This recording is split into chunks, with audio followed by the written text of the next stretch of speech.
Nicole Garnier, je suis conservateur général du patrimoine, chargée du musée Condé, et je vais vous raconter l'histoire des vitraux de Psyché. Ces 44 vitraux en grisaille sont un chef-d'œuvre du vitrail civil de la Renaissance. Ils ont été conçus de 1542 à 1544 pour Anne de Montmorency, connétable de France, propriétaire du château d'Écouen, qu'il avait fait construire par son architecte Bulan comme Chantilly. Ces 44 vitraux sont un ensemble unique au monde de vitrail civil de la Renaissance, en grisaille et décorés de touches de jaune d'argent. Elle nous raconte l'histoire de l'amour et de Psyché, tirée de l'Âne d'or d'Apulée, un roman antique latin du IIe siècle. En voici la traduction française qui illustre ces 44 vitraux comme une bande dessinée. L'histoire commence quand Lucius, métamorphosé en âne, écoute l'histoire. Il est séparé du reste de la scène par un trait vertical, par un plomb, qui signale qu'il n'appartient pas au monde des humains. Il est un âne, il appartient au monde animal, il est privé de parole. On peut voir sur la partie droite du vitrail une vieille femme qui raconte l'histoire de Psyché et d'amour à une jeune fille qui a été enlevée par des brigands la veille de ses noces. La jeune fille se désespère et pour la distraire, la vieille femme lui raconte l'histoire. Psyché, dont le nom en grec signifie à la fois âme et papillon, est la troisième fille d'un roi et d'une reine. On la voit ici à gauche, accompagnée de ses deux sœurs. Sa beauté exceptionnelle lui attire les hommages de tous les mortels et provoque la jalousie de Vénus, déesse de la beauté. Sur le nuage, en haut et à droite, cette dernière demande à son fils Cupidon, qui est le dieu de l'amour, de lui trouver un mari monstrueux. Mais Cupidon tombe bien sûr amoureux de la trop belle Psyché. Le roi et la reine, inquiets du célibat de leur fille, dont les sœurs aînées ont déjà épousé des princes du voisinage, se désespèrent. Au premier plan à droite s'avancent deux hommes, qui représentent symboliquement les rois, les roturiers, les jeunes, les vieux, qui n'ont pas osé demander Psyché en mariage. Tandis qu'à gauche se tient une des deux sœurs, en compagnie de son vieux mari. Le roi, qui pense avoir offensé les dieux, s'en va consulter l'oracle d'Apollon à Milet. Il est debout, près de l'autel. Et on voit les victimes qui sont là aussi, c'est un taureau qui est prêt à être égorgé. De retour au palais, le roi annonce la terrible nouvelle à la reine. Psyché doit être abandonnée sur un rocher escarpé pour être la proie d'un monstre vipérin. Ainsi a parlé l'oracle. L'effroi de la reine est visible, elle va perdre sa fille. Au premier plan, les deux sœurs de Psyché se lamentent. Psyché est alors transportée vers le rocher dans un cortège funèbre. Les porteurs sont inspirés de ceux qu'on peut voir dans le tableau de la noce de Bruegel, tableau flamand. À gauche, les parents, les sœurs et les courtisans. Au centre, Psyché est sertie dans son cercueil de plomb, distingué par le plomb de casse qui la met en valeur. En haut du vitrail, on distingue déjà le palais de l'amour, le palais de Cupidon. Un doux zéphyr envoyé par l'amour soulève Psyché dans les airs. Elle est déposée doucement dans une prairie, au pied d'un arbre, et elle s'endort. La fontaine qu'on voyait sur le vitrail précédent s'est rapprochée de nous. Psyché, éveillée, s'avance vers le palais de l'amour. Trois servantes invisibles s'approchent d'elle. Le plomb de casse, qui s'est fort à propos disposé entre Psyché et les voix, contribue à séparer le monde visible du monde invisible. Une des servantes effleure le bras de Psyché et la communication se fait. Elle est rendue possible par le toucher et par l'ouïe. Psyché va recevoir des soins qui sont nécessaires à son bien-être. Elle va ainsi prendre son bain. Une ligne de plomb qui descend le long de son buste et suit sa cuisse la sépare de ses servantes. L'une d'elles verse de l'eau, deux autres apportent des fleurs, du parfum. Toute la richesse du palais apparaît dans le luxe des objets et traduit. Dans le vitrail suivant, Psyché a ses cheveux qui sont parfumés par les servantes toujours invisibles. Un riche repas est offert à Psyché qui est installée à gauche devant une table ronde. Elle entend un concert mais ne sait pas d'où vient la musique. La colonne, renforcée par le plomb, la sépare des musiciens. Il y a un sitariste à droite, trois choristes au milieu, qui ont déposé à leurs pieds leurs instruments de musique. La nuit venue, Psyché partage la couche d'un époux inconnu qui disparaît avant le jour. Il s'agit bien sûr de Cupidon, mais elle ne le sait pas car elle ne peut le voir. Ici, le plomb, passant sous le corps de Psyché, rend compte de ses courbes féminines et fait comme une nacelle autour d'elle.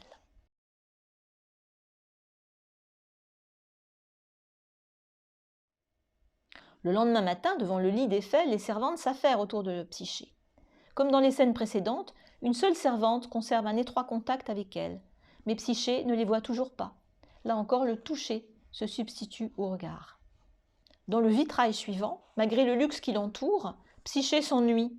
Son époux invisible lui a interdit de chercher à le voir, sous peine de le perdre. Elle souhaiterait beaucoup rencontrer ses sœurs, qu'elle entend se lamenter au pied du rocher où il avait été déposé, qui sont tristes de l'avoir perdu. Cupidon, qui connaît la jalousie des sœurs, hésite à satisfaire ce désir, mais il finit par céder aux instances de son épouse. Cupidon envoie Zéphyr quérir les deux sœurs, elles arrivent donc sur un nuage. Psyché propose ses trésors à ses sœurs. Elles sont ébahies. Leur cadette, au lieu d'avoir été dévorée par un monstre, comme on leur avait dit, est comblée de richesses. Interrogée sur son époux, elle répond qu'il s'agit d'un superbe jeune homme qui est parti à la chasse. Lors d'une seconde visite des deux sœurs, Psyché va se tromper. Elle a oublié son mensonge et elle va inventer un homme mûr, absent pour raison d'affaires. À leur retour une troisième fois, les deux sœurs, poussées par la jalousie, font avouer à Psyché qu'elle n'a jamais vu encore son époux. Il s'agit sans nul doute, lui disent-elles, du monstre féroce qu'a prédit l'oracle. Il faut donc le tuer avant qu'il ne la dévore. Les sœurs remettent à Psyché pour cela un rasoir et une lampe. Dans le vitrail suivant, Psyché va chercher à découvrir l'amour. Elle transgresse l'interdit. Et ici vont commencer toutes ses souffrances. Sur la droite du vitrail, elle joue avec les armes de l'amour qui sont déposées au pied du lit. Ce sont donc les flèches, l'arc et le carquois du dieu de l'amour. Et bien sûr, elle se pique par maladresse et elle devient ainsi follement amoureuse de l'amour. C'est le début de son malheur.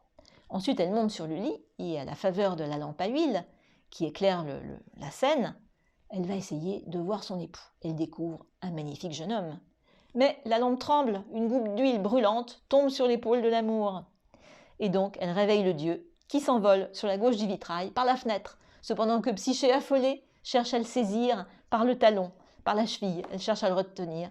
Malheureusement, il s'envole par la fenêtre. Ça va être le début de l'errance de Psyché. Elle va donc s'obstiner à le suivre dans son ascension aérienne, mais malheureusement, épuisée, désespérée, elle va se laisser tomber à genoux. Une main sur la tête en signe de deuil, en signe de désespoir, elle va tendre l'autre vers l'amour qui s'envole loin d'elle. Le vitrail l'adosse à un arbre mort, symbole de la punition, qui s'oppose à l'abondance feuillie de l'arbre vers lequel se dirige l'amour. À l'arrière-plan, Psyché tente de se tuer, en se jetant dans le fleuve qui refuse de la noyer.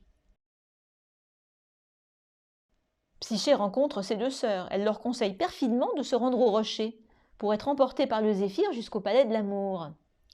Les deux sœurs se précipitent donc du haut du rocher, mais Zéphyr n'est pas là pour les soutenir au moment où elles se jettent dans le vide. Leur chute sera fatale. Vengeance de Psyché. Elle meurt du haut du rocher. La mouette bavarde vient annoncer à Vénus, la déesse de la beauté, que l'on voit ici sur le char tiré par 3 dauphins, la faute de son fils Cupidon. La déesse est séparée de l'ensemble par un encadrement de plomb qui lui réserve son espace personnel. Des tritons l'accompagnent, ainsi que Neptune, le dieu de la mer, armé de son trident. Des figures d'angelots, de vent ou d'amour, repris sans doute au tableau de Raphaël, le triomphe de Galatée, donnent une impulsion à la masse de nuages qui surplombe ce tableau marin. Vénus, furieuse, a rejoint sa chambre où s'est réfugié l'amour blessé. Ce vitrail très bien conservé nous la montre adressant de violents reproches à son fils. Puis elle se dirige à gauche vers les deux déesses, Cérès et Junon, et leur demande de tout faire pour retrouver Psyché. Psyché est parvenue devant le temple de Cérès. Elle implore la grâce bienveillante de la déesse des moissons. Pour ne pas déplaire à Vénus, Cérès va refuser de l'accueillir, bien sûr. Psyché arrive alors devant le temple de Junon richement décoré. Pour la même raison que Cérès, Junon à contre-cœur va refuser de l'accueillir aussi. Vénus, portée au ciel par des colombes, rejoint Jupiter, qui est facilement reconnaissable à l'aigle, son symbole. Et également le dieu Mercure, qu'on voit ici, menu du caducée, un bâton entouré de serpents, aujourd'hui symbole de la médecine, des pharmaciens en particulier, et coiffé d'un bonnet à ailettes. Ce sont les symboles de Mercure. Vénus, sur son nuage, donne à Mercure, le messager des dieux, l'ordre de retrouver Psyché. En bas, Mercure parcourt la campagne, promettant 7 doux baisers de Vénus à qui ramènera la jeune femme. Psyché se rend finalement à Vénus, qui la fait flageller par ses servantes et lui impose une série d'épreuves. La flagellation, ainsi que la première épreuve, trier un amas de graines, figure sur 2 vitraux installés à l'extérieur de la galerie, dans les passages de la tribune. Cette épreuve est celle de l'obscurité de la terre. Psyché la surmontera grâce à l'aide des fourmis du voisinage. Ici, Vénus montre à Psyché les moutons à la toison d'or. La seconde épreuve consiste à rapporter quelques brins de leur laine. C'est l'épreuve du feu. Dans un vitrail, aujourd'hui malheureusement assez endommagé, Psyché à gauche, désespérée, tente de se précipiter dans le fleuve. Au centre, un réseau mélodieux la convainc d'abandonner son projet et lui donne des conseils. Elle ne doit pas approcher ces moutons, qui sont très dangereux, mais elle pourra facilement recueillir quelques brins de leur laine qui sont restés accrochés aux branches de la forêt, qu'ils ont l'habitude de traverser après être venus boire à l'eau du fleuve. Vénus envoie Psyché chez Proserpine, la déesse des enfers. Elle lui confie une petite boîte fermée avec ordre de la rapporter, avec un peu du baume de beauté qu'utilise Proserpine. Alors la petite boîte fermée est représentée sur les vitraux sous la forme d'un vase. Or, chacun sait que personne, sauf exception, ne peut revenir des enfers. Vénus montre du doigt une tour d'où Psyché décide de se précipiter. Elle se sent perdue. C'est le point de départ de l'épreuve obscure de Psyché. La tour, représentée par une jeune femme au torse nu, dissuade Psyché de se suicider. Elle lui indique l'entrée des enfers et lui donne une série de conseils qui lui permettront de revenir sur Terre. Qu'elle emporte 2 oboles destinés à payer son aller-retour dans la banque de Charon, le passeur des âmes, et 2 gâteaux d'orge pour apaiser la fureur de Cerbère, le chien à 3 têtes, le gardien des enfers. Enfin et surtout, qu'elle ne tente pas d'ouvrir la boîte, le vase, qui contient le baume de beauté, car elle s'en serait finie d'elle. La descente aux enfers commence, c'est pourquoi la Terre apparaît cette fois en haut et à gauche, surélevée par rapport au niveau du fleuve infernal.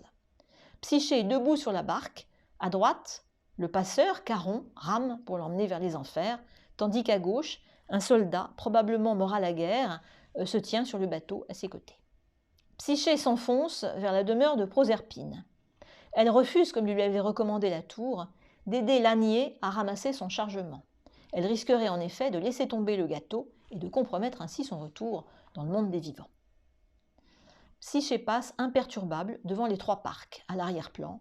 Elle file, enroule et coupe le destin des hommes. Cerbère, que l'on aperçoit au fond, la laissera entrer dans le royaume des morts car elle lui a apporté un petit pain, un petit gâteau, comme lui a conseillé la tour. En haut du vitrail, on voit des gnômes infernaux. Psyché est agenouillée devant Proserpine. Suivant la recommandation de la tour, elle n'accepte ni siège ni nourriture. Le plomb qui sépare les 2 femmes les renvoie à leur solitude respective. Psyché qui descend aux enfers et Proserpine qui y est détenue, donc 6 mois de l'année. L'agenouillement de Psyché est appuyé par une courbe de plomb qui, dans le prolongement des colonnes hautes, pèse sur ses épaules. Pour la seconde fois, Psyché est victime de sa curiosité. Elle a ouvert le vase, la boîte, qui contient le baume de beauté. Mais un sommeil infernal l'envahit. Sitôt libérée du couvercle, des vapeurs néfastes la mettent à mort, elle s'éteint. L'amour guéri, qui avait échappé à la surveillance de sa mère Vénus, retrouve Psyché endormie. Il va la ranimer d'une légère piqûre de sa flèche. Psyché et l'amour sont debout, l'un en face de l'autre. L'interdiction de voir n'existe plus. Aucun plomb ne sépare leurs 2 visages. Psyché recouvre la boîte qui contenait les effluves léthargiques. L'arbre desséché symbolise la mort qu'elle vient de traverser et dont l'amour l'a éveillée. L'amour, craignant le ressentiment de sa mère Vénus, vient plaider sa cause auprès de Jupiter. Jupiter accepte de faire tout ce qu'il lui demande. Il lui donne un baiser à la partie supérieure du vitrail. Jupiter ordonne aussitôt à Mercure, qu'on reconnaît au centre du vitrail, de convoquer l'assemblée des dieux. Une fois encore, le nuage se métamorphose en arbre, et c'est dans ce feuillage que sont réunis les dieux. L'amour se réfugie dans les jupes de sa mère. La restauration du vitrail fait figurer une femme couronnée. La comparaison avec la gravure du maître Odé nous révèle le contresens du restaurateur. Il s'agit en fait de Jupiter caressant l'aigle et le pied posé sur la sphère du monde.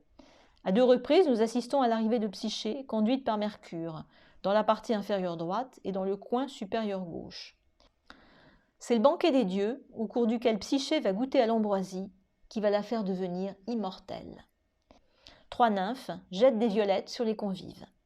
Au centre, le niveau d'architecte signe sans doute le travail d'un compagnon ou d'un maître. Il manifeste probablement l'équilibre auquel Psyché est enfin parvenue. Dans le dernier vitrail, l'amour et Psyché sont enfin réunis sur leur couche nuptiale. Le plomb scelle leur alliance, ils sont enfin réunis. Le vase est rempli d'un rameau de myrte, symbole de l'amour.